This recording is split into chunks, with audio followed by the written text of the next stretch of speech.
Hi, this is Vision Tech Shop. In this tutorial, I'll be showing you how to fix a printer not ready error. You can use this tutorial when it displays printer not ready continue when you call a PLU, or when the VLP-100 B does not print.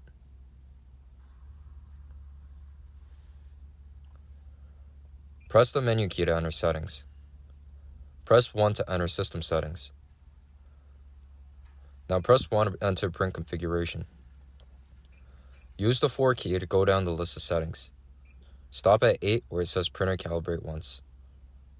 Press print and calibrate printer, then press print again.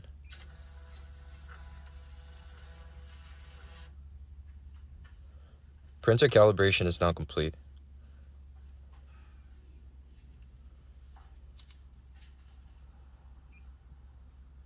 Now you could use a pre-pack or exit key until you reach the main menu.